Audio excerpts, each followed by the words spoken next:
Go in the living room or the bathroom. You Stop.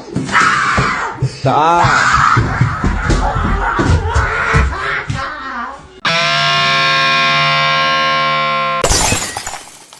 Hey yo, what's up y'all? My name is Millennial Smart and I'm bringing you the slop, the whole slop, and nothing but the slop. I ain't even going front with y'all. I ain't got shit to talk about besides looking at this card tonight. Y'all do realize on the low, I haven't talked about AEW in like almost a week now, right? Because of all the shit, what do I say, man? All the like ups and downs, let's say it like that, of WrestleMania weekend and just WWE and all the news that's been circulating. AEW low-key, they've been keeping their head down. Now, whether or not you take that as a good thing or a bad thing, that could be good in the sense that they ain't doing dumb shit, or that could be bad, whereas, you know, they are doing dumb shit, but no one's paying attention to them.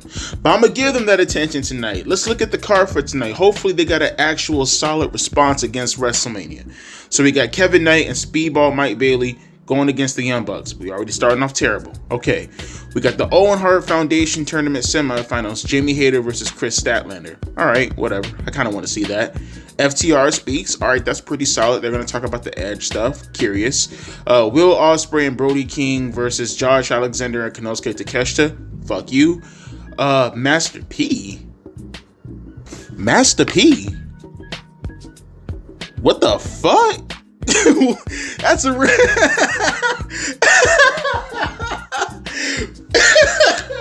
wait, what?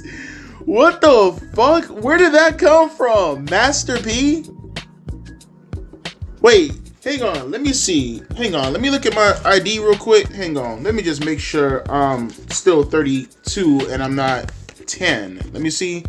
Yep, I'm still 32, folks. Let's see, I am turning 33. Okay, cool. I'm not 9 years old, going on 10 right now. So why the fuck is Master P anywhere near close to my television set in 2025? If y'all want to go back to 1998, we can do that. But we in 2025. What we doing right now? Why the fuck is Master P on my and don't get it twisted, all right? Y'all probably heard Master P in my background plenty of times, all right? I fuck with Master P, okay? I fuck with Silk the Shocker. I fuck with Mystical. I fuck with all them boys. I'm just saying, why the fuck is he on my TV in 2025? For any reason whatsoever. Why? That's very interesting in the worst way possible. We get the Hurt Syndicate. They gonna bore us to death. Cool. Okay, good. I'll get my shotgun ready for my head. Mark Briscoe versus Ricochet. And more. Alright, so that's going to be the response to WrestleMania, huh? Your response to WrestleMania is going to be Speedball Mike Gailey. No, what's his name again? Suckball Mike Gailey. Let's go with that. Keep it consistent, okay? Alright, the charisma-less Kevin Knight taking on the Young Fucks. Oh, okay, sure, bore me to tears. We have Will Ospreay and Brody King and Josh Alexander and Konosuke Takeshita and a tag team match. Okay, yeah, totally. Don't bore me to tears. Don't fucking give me a good time. We have the Hurt Syndicate. Okay, cool. Who, for some reason, I think I just mixed up the Hurt Syndicate with the Dick Riders. Don't tell me why I did that. Don't ask me why I did that, but I did that. Okay. Give me what you got, AEW. I'm just asking for surprises. I'm asking for reasons. I'm asking for something that I can sink my teeth into. Can you do it? Of course you can't fucking do that. But I have no choice but to review the show anyway. So with that being said and done, shortest intro that I've done in a while. Let's get into the video. Alright, so it was a cold opener, but at the same time I like to look at it like, I feel like it's hard for me to take this apart and not pretend as if WWE wouldn't have done something like this. Now, to be fair, they would have done it with, I don't know, more up-to-date, current rappers. Now, don't get it twisted. I don't give a shit about Travis Scott, and Master P and his whole catalog completely dwarfs Travis Scott. His influence completely dwarfs Travis Scott. Master P is a forever better artist. Has a better rap squad. I can't put into context how much Mystical and C Murder and all them boys under No Limit completely dwarf Travis Scott. But Travis Scott is still relevant. You know what I mean? He is relevant within this generation, not Master P. And he came out and, you know, the ops, you know, Samoa Joe, he praised Master P. He was doing the make him say gimmick. Make him say, your mom is hot. Your mom is hot. That reminds me of Pootie Tang. Make her say, Y'all ain't watch Pootie Tang. I don't know what the fuck I'm talking about. That's a hood thing. But no, he was, they were just pretty much putting over, Louisiana, Noya. And, while they were talking, the Dick Riders came out, immediately started to attack, the ops. And then eventually, who else came out? Did anybody else come out? No, not yet. I think that's when the Ops actually had somewhat of the advantage, and then the Young Bucks came out with Kazuchika Okada, and they kind of like overtook them a little bit before Swerve Strickland came out, and then Kenny Omega came out to even the odds. Now, I don't know when Joe and Moxley are going to do this World Championship match. If it's not at Double or Nothing, like if they do it like in the next week or two or something like that, which I expect that to be the case, that's going to be the 5-on-5 match, right? Or I guess they could do 4-on-4, and Moxley and Joe could still have their main event match for the World Heavyweight Championship. I guess it depends on what, you know, which way they want to take this. But it's clear that it's going to, probably, it might be. One, but then who's going to fill the, I mean, if they can get Hook in time, they could probably have Joe still do his thing, and then Hook could probably fill the place of Joe, and then Joe could take on Moxley. And then you have 3 members of, or I guess you'd have the Young Bucks, the Death Riders, right? But then again, what the fuck? Pac might not be okay right now. But whatever, bro. But you know it's going to be that at AEW Double or Nothing when they eventually do that stupid ass Anarchy in the Arena match, right? I was kind of hoping, I mean, maybe some of y'all caught this, maybe y'all didn't catch this. I mean, I always kind of caught on to it. That Swerve Strickland, his theme song, it sounds very, very, very, very, very similar to Here I Go by Mystical. I was kind of hoping that, you know, Swerve and, you know, Master P could have, like, had some kind of encounter, and Master could be like, damn, bro, that song sound familiar. Why does that song sound familiar, Swerve? Why does your theme song sound familiar? Let me take off my shirt, because here I go. I was kind of hoping that was going to be the case, but no, they didn't take that path. And we had another good segment backstage. I don't want to say another, because I don't want to make it sound as if the intro was actually good, but whatever, it passed the time. We had another segment, and this one was actually good, with Nick Wayne being presented as the ROH champion. And Christian taking credit for the fact that he's the ROH champion. He even took the championship belt off his shoulders and put it onto his shoulders. Pretty much was about to treat him like he treated Luchasaurus. Or Killswitch, I guess. And Nick Wayne stood up for himself. He was like, hey, because Christian was like, this is what happens when you listen to me. And Nick Wayne was like, this is what happens when you stick to the plan. And then he tried to take his championship belt back, but Christian held on to it. And then eventually he gave him back the championship belt. And he was like, I love my family. And walked away. Mind you, I mean, while he was saying all this stuff, he actually made a sly joke that he fucked Nick Wayne's mom. So, yeah. Nick Wayne's mom has got it going on. Oh, man. So, right now, we currently have Ricochet versus Mark Briscoe in a one-on-one match. I don't give even the slightest fuck about this match. But, hey, it's happening. So, let it happen. And then we'll talk about it after it's done happening. Coolio? Cuccio. Alright, we got the Young Fucks coming up next, man. So let's just see what we got so far tonight. Ricochet is an absolute fucking geek. I seriously am trying to understand. In the grand scheme of things, it's not as if we haven't had this conversation beforehand, but now is it now starting to hit everybody that Ricochet is an absolute fucking loser? Now, you're probably asking yourselves right now, Devontae, what do you mean? See, I don't blame you for asking, because you most likely aren't watching AEW right now at the moment. Good for you. I wish I was you. Ricochet had a match against Mark Briscoe, right?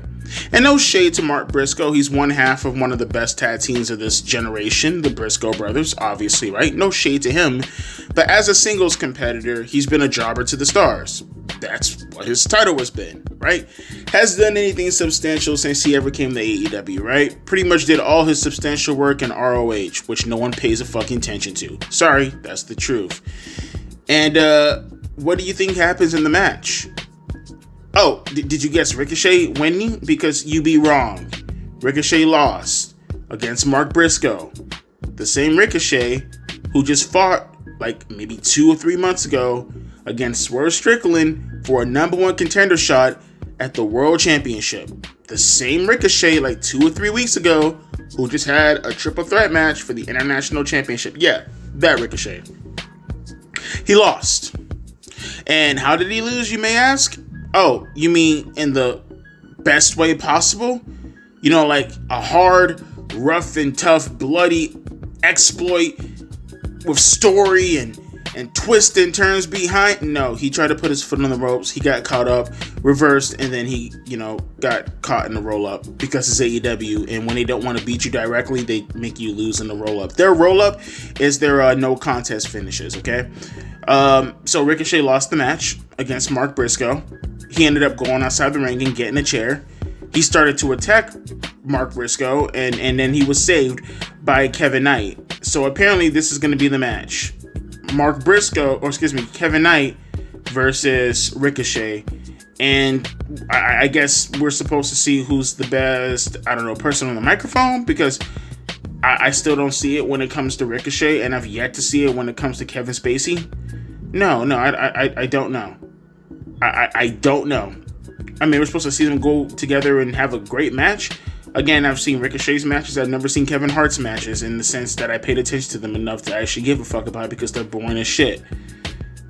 Okay. So that's the premise of what we're fucking with right now. Ricochet versus Kevin Hart. Okay. How many people want to see that match? Okay, sure.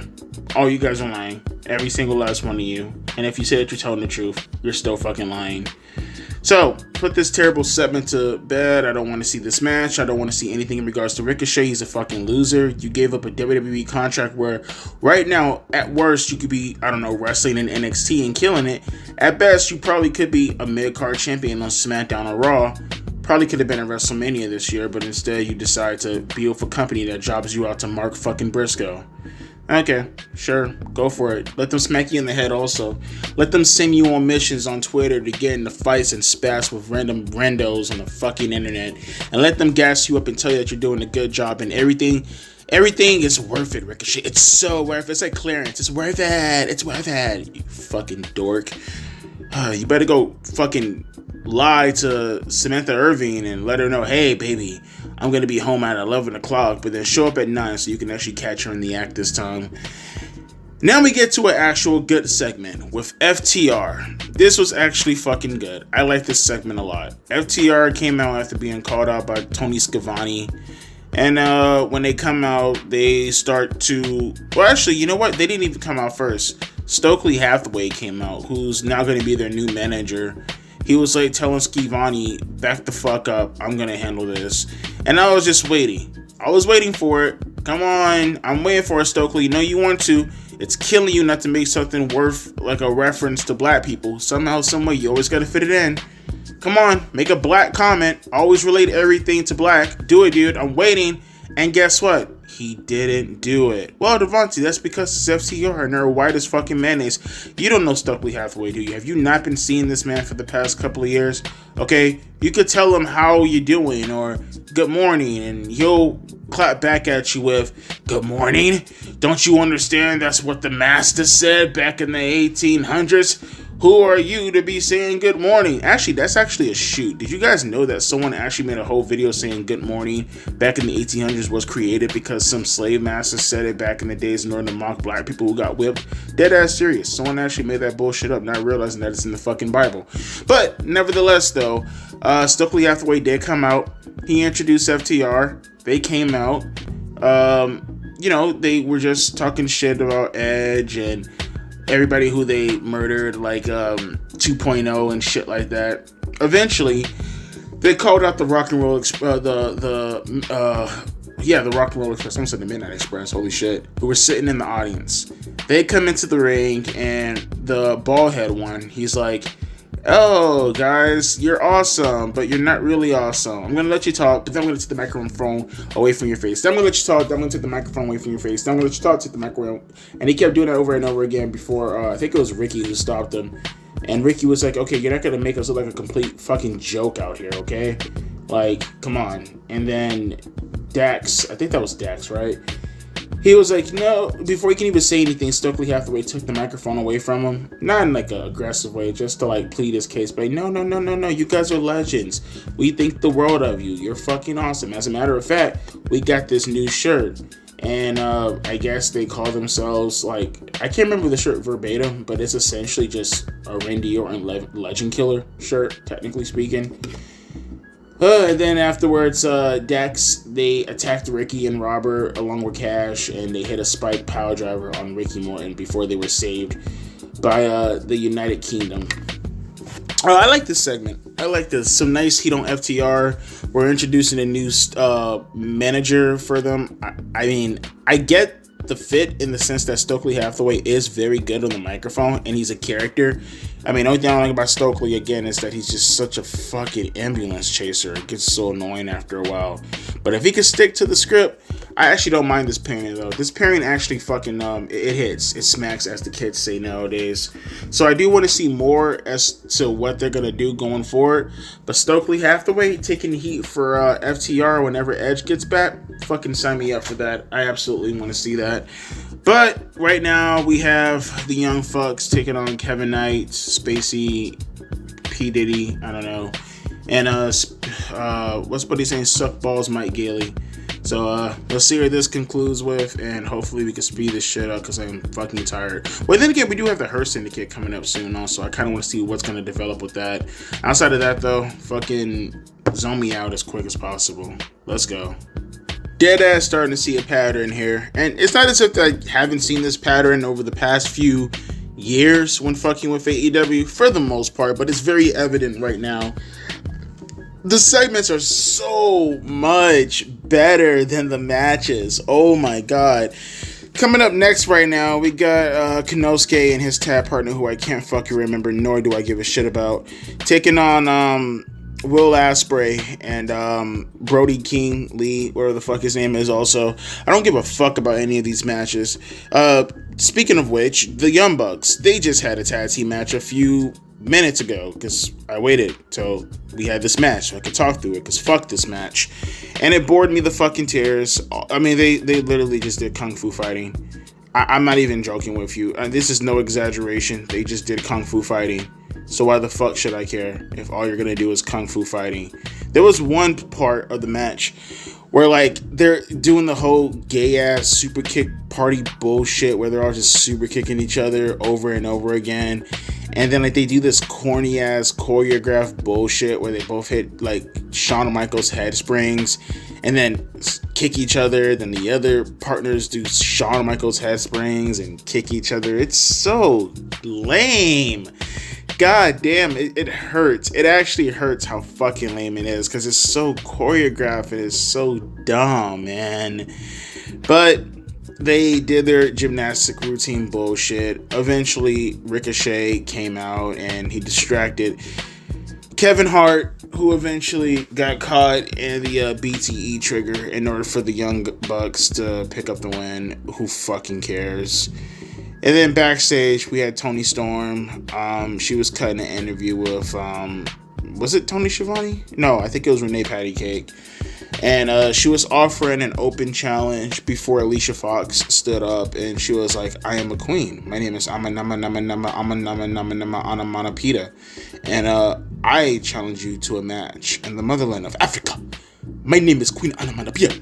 And I will eat your dog. Just like my boyfriend, Obafemi, who's not really my boyfriend. Devontae is just racist as fuck. But if you give me a shot for the championship, I will eat his dog too, and I will also be world champion, and he will be world champion, and we will be the dog-eating champions of the world. And Toni Storm, you know, she played into her gimmick. She was like, sure, Alicia Fox, you can have a world championship, title eliminator, whatever they fucking call it, bullshit. So, whenever they do it, I don't care. Whether it's at Collision, whether it's next week, I don't fucking care. I'm probably not going to watch it anyways. Only thing I'm going to be looking out for is watching Toni Storm shake her ass cheeks. That's it. That's it. Thick thighs don't tell no lies, boys. Thick thighs don't tell no lies. Then we actually got to something good. Her Syndicate came out, right? Big pop. Oh, listen to that big pop. I mean, they got such a pop. That WrestleMania 41 pop, which means they got no pop whatsoever. They come out to the ring, and before they can even really start getting going, MJF comes to the arena. He comes out in this nice looking GTA car that I stole the other day. And he pulls up, and I'm like, ooh, look at the color paint. He even got the same color scheme as I got when I stole the car the other day in GTA 5, because I'm a gangster only in video games. He gets out the car, throws some keys at his chauffeur, then meat checked him. Then he walked out to the arena, and he was saying, hey, how'd you guys like the ladies last week? You know, the one. Hey, by the way, I didn't tell you, one of them test positive for STDs, so I'm just saying, boys, be careful. Be careful what you stick your penis into. I'm joking. Not really. They got that suck this dick disease, so they do have an STD. He was asking them, how do they feel? 3 thumbs up. Come on. MVP, obviously, gave him a thumbs up because he's been consistent. Shelton Benjamin gave a thumbs up. And Bob the Builder, can we fix it? Black bean looking at that little boy. That boy like a black jelly bean, bro. That nigga like black charcoal, bro. Holy shit, bro. He smile in the dark and his teeth shines, bro. Bro, Bobby, I'm about to fire his ass up, bro. Bro, jump inside a pool like an oil spill. He like a Cocoa Puff. No, I'm joking. I like Bobby Lashley. But Bobby Lashley, he was like asking him whether or not it's going to be a thumbs up or a thumbs down.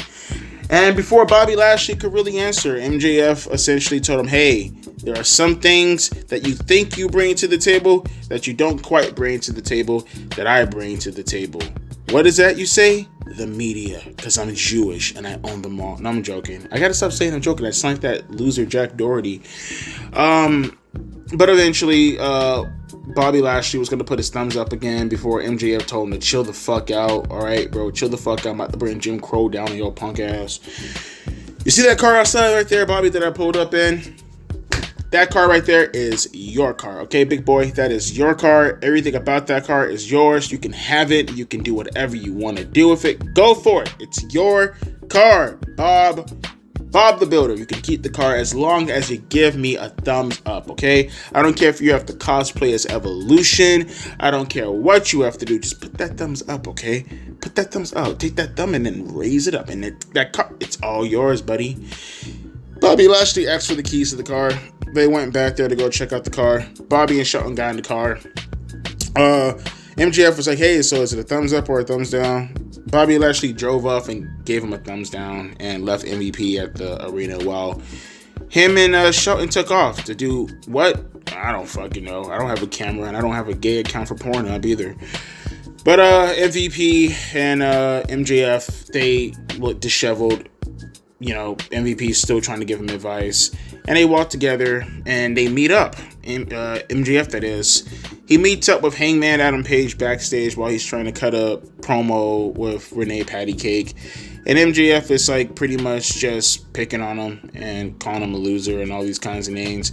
And, you know, Hangman got back with him and said that, hey, bro, you got your car stolen. There's no way you're throwing anything up in my face right now, okay? You ain't throwing shit up in my face, okay? What you need to do right now is turn around and go find your car before I throw Alicia Taut's legs up in my face. And then MJF was essentially saying, hey, you're a good wrestler, blah, blah, blah, blah. You think you're the shit because you're in the Owen Hart tournament, blah, blah, blah, blah. But you always have to remember, I'm one, you're one. We're going to get that rubber match. We're going to run that shit back. I'm going to beat your ass, little boy. I'm going to take that ass, little boy. Pause, no diddy. So, that's what we have so far. Sure, I guess, whatever. I mean, honestly, again, the matches in themselves, I just don't, I can't care. I want to care. No, I'm fucking lying. I really don't want to care. No, I do want to care, bro. No, I want to. Let me stop lying, bro. I want these matches to, like, be good enough for me to care and open my eyes for at least a couple of seconds to see what they're doing, to see whether or not I should care and watch even more of their matches. But they're not doing that. All their matches are gay. I'm sorry. It is. Oh my God. Hey, they are. It's not my fault. It's their fault. Okay, if they were better, if they got good at their craft, I would not be calling their matches gay. But alas, it is gay. So what they have to do is just, you know, get me to care, and I'll start caring. And these segments, they do a good job at helping me care. You know what? I think I mentioned this before, but what would be really cool for AEW to start doing, I think I said this before, they used to do this all the time in WWE, and they occasionally do it once in a while. They need to start having like legitimate segments outside of the AEW Dynamite arena and then play it throughout the night. Like, you know, like you start off the night with, I mean, just hypothetically speaking, right? Like, I'll just throw out something. You guys remember that whole storyline with Booker T and the girl who looks like Halle Berry, and they went out on a date, and like it ended up with them in the hotel room, and then Booker looks like he's about to get some coochie, and then Goldust ended up in the bed in the middle of him and the Halle Berry lookalike. You guys remember that segment? That played throughout the night. Obviously, if you remember Stone Cold Steve Austin and Booker T and the grocery store stuff, it started off in the Raw arena, then it ended up with them fighting in the grocery store. You know what I mean? Remember Shane and Kane when they had that date, and you know, before Survivor Series 2003, when Shane was waiting for him to come and they actually came and then they had the conversation. AEW needs to do more stuff like that with superstars who aren't going to be on the show, so we can relate more to their character and have more of a reason to give a fuck about them. I mean, all this constant just wrestling bullshit is so lame. The best stuff that I've seen tonight so far is the FTR segment and the Hurt Syndicate segment. Everything else is pretty fucking lame. And if I can have more of that, because, you know, in the end of the day, this is a TV show first, I would think, then, you know, maybe, just maybe, I have an excuse to give a shit to want to watch more of their matches. But, like I said, they're not going to do that anytime soon, and right now, we have this stupid tag team match, so let them do their things, and I'm going to go eat some chicken wings. Be right back. You know what I just noticed when looking at this show? Like, now that we're at the end and the show's over with, and I can't describe it, I actually want to take time to, like, really talk about this, just to kind of emphasize my point, because in reality, was this show bad? Not as bad as it typically is for most weeks. You know what I mean? Like, yeah, all the matches tonight were garbage. Who gives a shit? No different. The Will Ospreay tag team match, garbage. Did not give a shit about it. The main event, I wanted to care. I just couldn't bring myself to care, folks. I really sat there intently watching this women's match with Megan Bayne and Penelope Ford, or what the fuck is her name? Jamie Hayter. And I just couldn't care. I couldn't care fucking less. I mean, if it means anything, Will Ospreay and who's his tag team partner? Oh yeah, Brody Lee King. I don't know, Bruiser Brody. They lost the match. Konosuke and Kyle won their match. And in this match right here, Jamie Hayter, she beat Chris Statlander, and then Mercedes Moné came out to the ramp, and they were just literally trying to buy time, because this is probably one of the rare times where they didn't have no overrun, because even they recognize, I'm pretty sure even AEW and Tony Khan recognize, like, this was such a filler show. Like, again, I'm not here to say that the show was outright fucking terrible, because I think I liked, for the most part, all the important stuff that mattered on the show, the segments in themselves, right? Like, again, I like the FTR shit, I like the Hurt Syndicate shit, but then everything else was just like blah. Everything else just felt so unimportant and so uninspired. Like, I have yet to see any championship belt legitimately be highlighted tonight. I think the most you got was maybe the tag team championship belts being shown by the Hurt Syndicate during their promo of MJF. But outside of that, none of the championship belts were highlighted. The world champion, I think, yeah, he showed up in the beginning of the night, and then that was it. We did get an announcement that I think they said May 14th, if I'm not mistaken.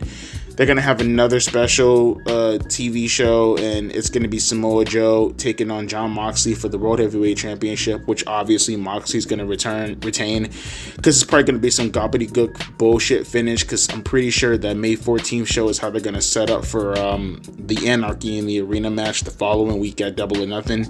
So, hey, it is what it is.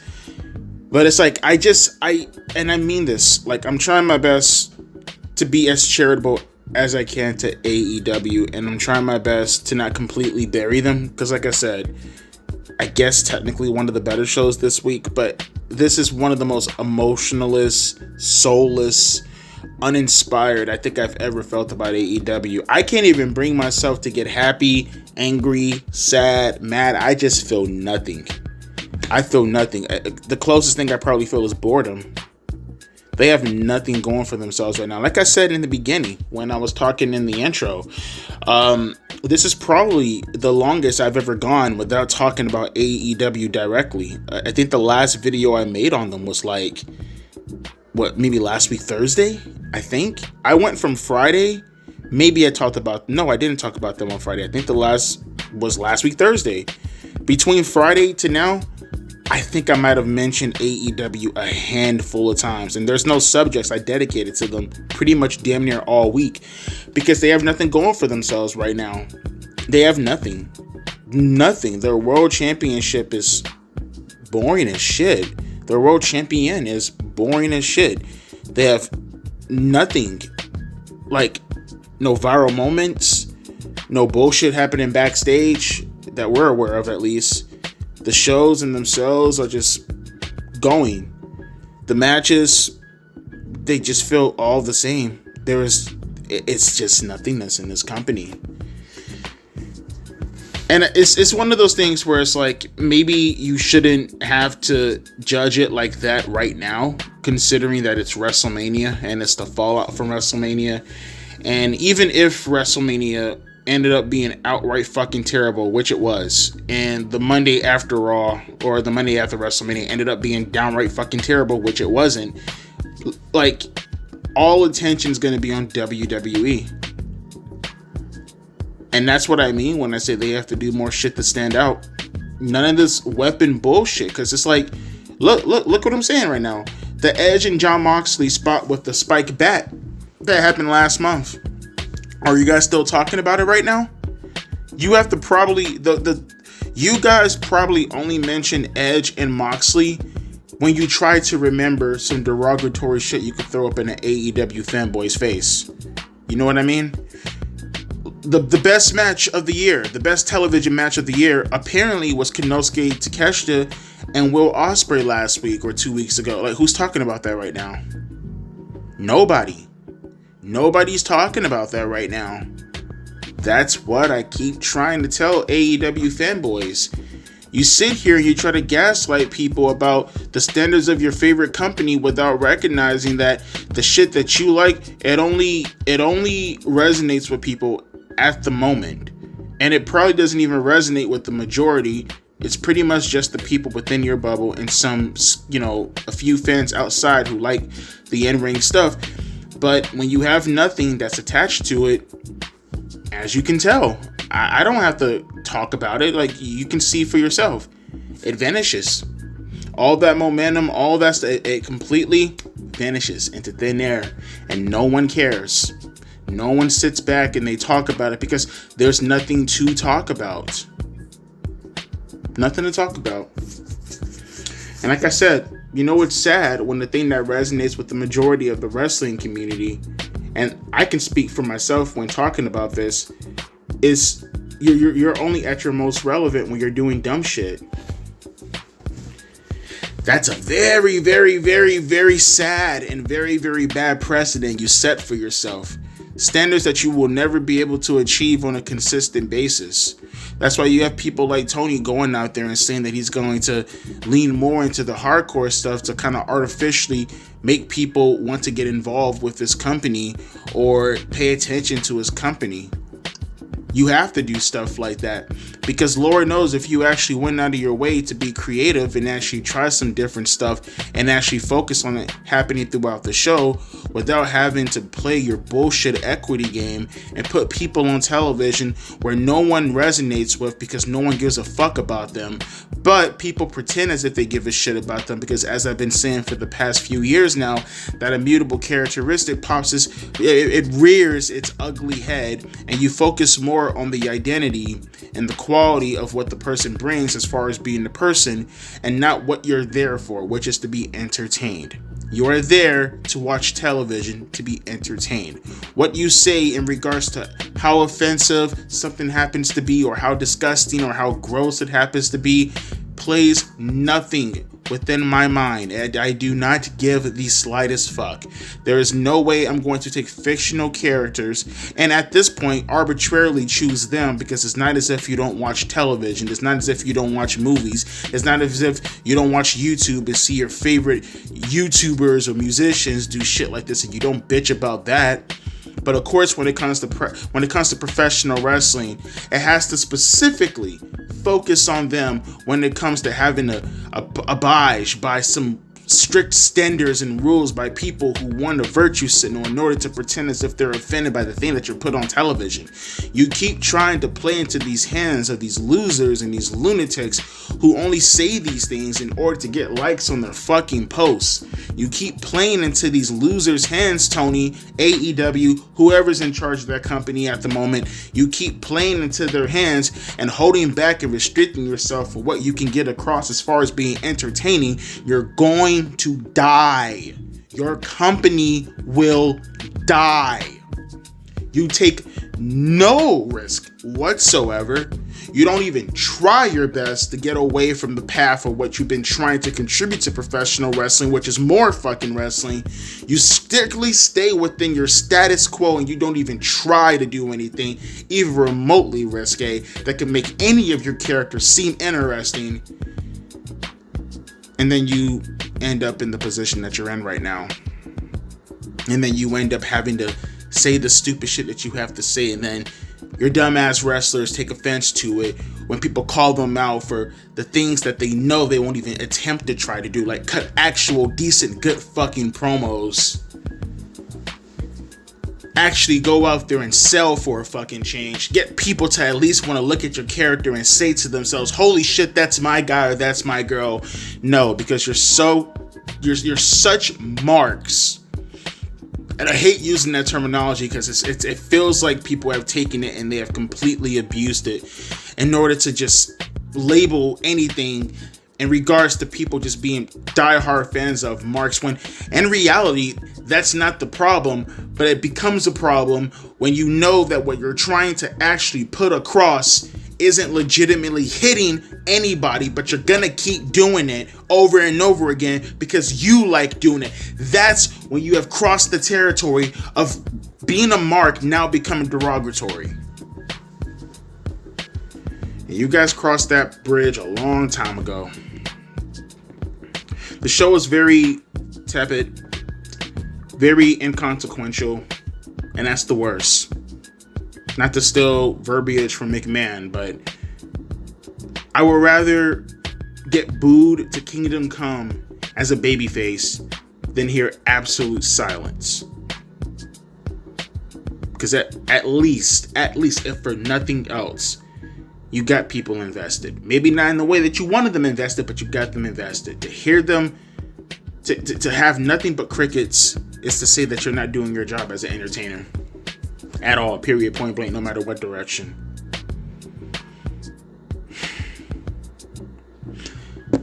It's not as if I can even say I give them a chance, because it's like, give what a chance? Give what? I can't even point to anything to give what a chance. I don't know what a chance is, because I don't know what to focus on to say that needs growth, that needs to be focused on. Let's see where this goes. Nothing. There's nothing. I'm telling you, it's pure nothingness in this company right now.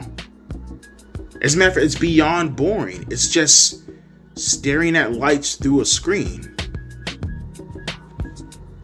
But let the AEW fanboys tell you it's the best wrestling in the world. Okay. See where that gets you in the end of the day. As always, my name is Devontae, aka Millennial Smart, and I'll be catching you guys later. A deuces and a pea ice.